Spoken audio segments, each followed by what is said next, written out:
Hello, and welcome to the Table and Well podcast. I'm Tennison. And I'm Ginelle. Thank you for joining us as we discuss topics and give practical tools that help you live, grow, and be in healthy, joy-filled relationship with God, yourself, and others.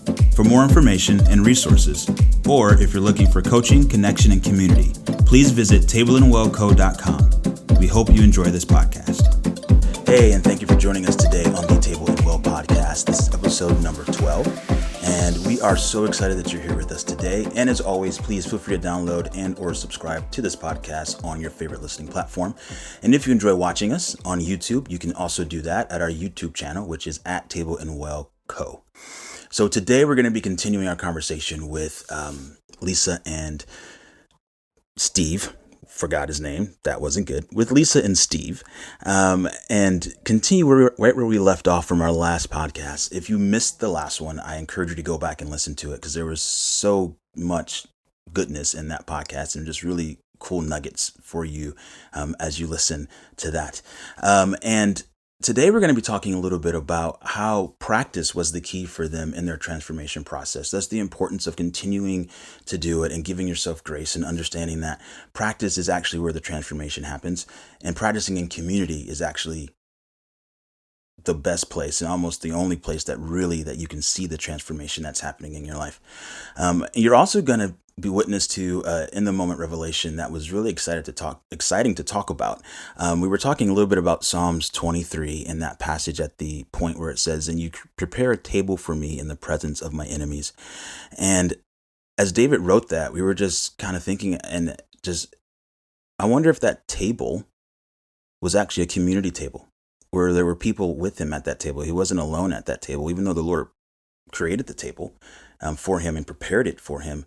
Was it a table that was meant for family and for community? And we fleshed that out a little bit. And it's just a really interesting conversation as we talk through preparing a table for me in the presence of my enemies. So I encourage you to listen. There's a really good conversation that you're going to hear today. And so I'm going to get out of the way and let you guys listen to episode number 12 of the Table and Well podcast. This is, again, with Lisa and Steve and their story from the table. I think it's really interesting, Lisa, the way that you were talking about having this like almost awakening at the table of like, wait a second, what is this about? It doesn't take forever to build depth and connection. But yet I hear you saying through the collabs and such that it did take time though for you to learn and to figure out how to get comfortable and to gain your own skill and to learn how to fully bring these skills into practice, into life, where it was like, oh, I get the value of this from day one, but still discomfort because wait, what's happening? To wait, I get what's happening. And now I know how to bring this into my life. We've talked a lot about practice in the collabs, and you guys have been just so beautiful to watch you guys grow and apply this. I'm curious about that. I'm curious about taking that from that moment of awakening to now bringing this into a place of aliveness in you and in your community and in your family. You've shared a little bit of that with us, but tell us more about that. What has that been like, or what has been your discovery on that journey? I think the biggest thing for me as like in other realms, we're really good socially at sharing kind of the good parts, the happy things that are going well. You know, we're as a society, we have no problem sharing with you what's awesome in our lives. So it feels like when those things are not so awesome, that you're kind of on your own in your own head and in your own emotional space with that. And I guess for me too, just having spent the first half of my career in the corporate world, a lot of that was like, okay, faucet off in terms of emotions, because those just don't do me any good at work. And so for me, that faucet kind of got stuck off because it was like, if I didn't see that as productive, I wasn't going to open the faucet to it. Right. And so for me, one of the epiphanies was I can share a heavy emotion here. And the kind of the healing and the moving forward that happened and the release that happened, and just people being with me in that and knowing that they weren't going to jump in and try to fix me and make suggestions. They weren't going to judge me. They were just going to kind of receive what I had. And for me, logically, prior to experiencing the table, that just didn't compute. Like, if I can't fix it, why talk about it? Like, what's the point? Yeah. If I can't fix it, or if I don't think you have a solution to help fix it, then, because so to me, to just see both in my own having that environment open to me where I felt safe to be vulnerable, because I knew the people were not going to judge me, and they were going to honor me and only give me what I asked for. Like, what do you want from the table is such an amazing, beautiful, empowering, healing phrase. Because so many times we, in our best of heart intentions, we push towards people what we think they need to help move forward. We get lots of suggestions for helping them move forward. And actually at work, you get paid for solving those things for yourself and others. And so, but you take that into the relational, and it doesn't work quite so well. So for me, and then the other thing that really surprised me was, as you sit at the table and then other people are willing to open up and be vulnerable and share, their emotions. And then it's not like they're backing up a dump truck and, dumping it on the table. It's just like, okay, this is how I'm checking in today. And here's just a brief overview of why. Just the beauty of seeing them walk through the process of releasing that, and them walking through it and healing it. Like, as we just ended a season with our collab, I just feel like each person there, because they were willing to share their story, like, I was looking at the most beautiful canvas of what God was doing in someone else's life. And that canvas contains bright spots, and that canvas contains very, dark and heavy and difficult spots. But that we were able to be used and be able to give them a gift by just sitting with them in that. Like, that's a solution. Like, it doesn't have to be solved or made better to make the pain go away. It's not, but just the ministry of presence and the experience of that gift to me from others at the table, whether virtual or in person. Quite honestly, it really didn't matter.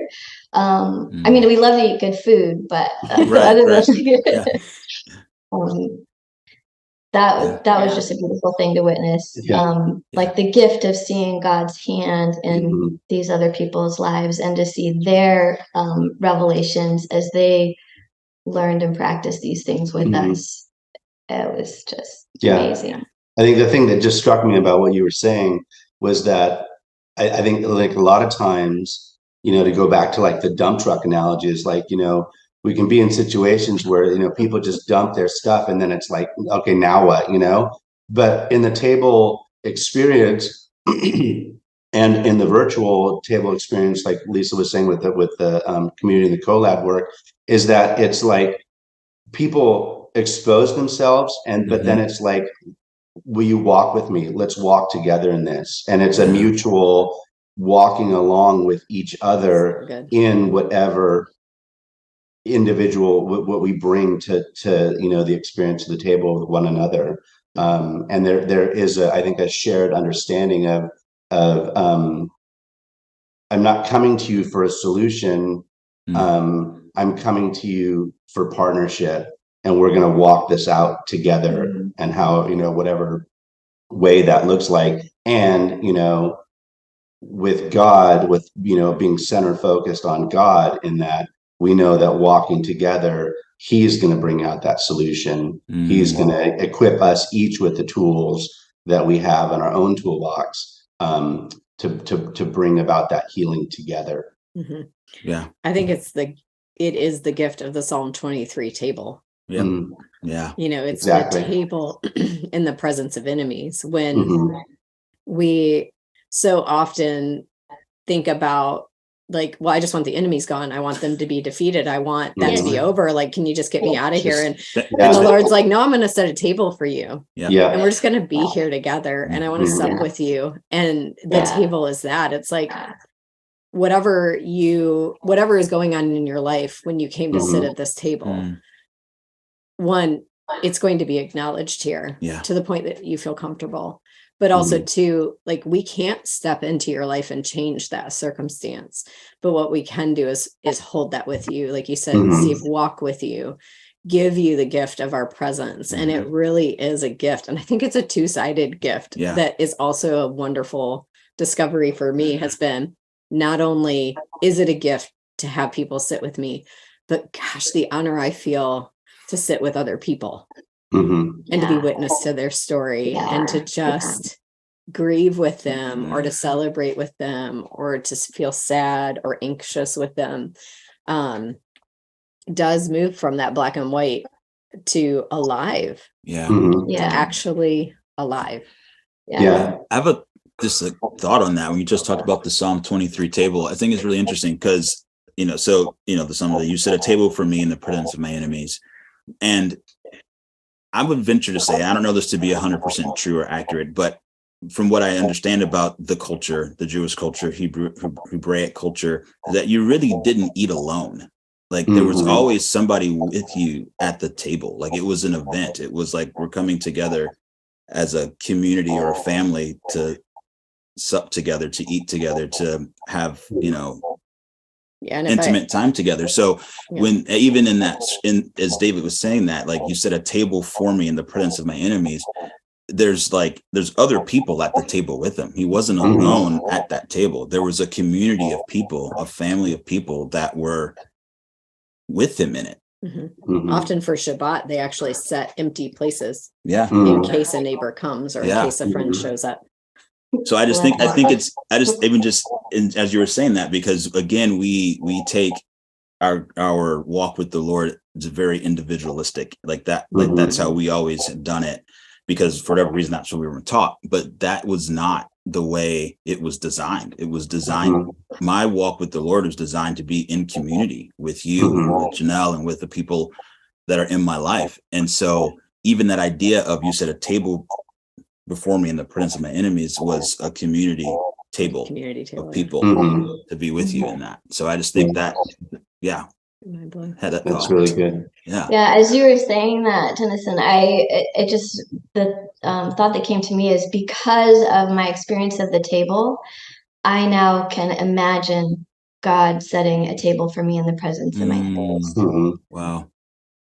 Because like we don't have a lot of enemy armies assailing us from outside our door like maybe they did back then, but our enemies can be those tough or heavy things in life that we can oftentimes really feel alone in carrying.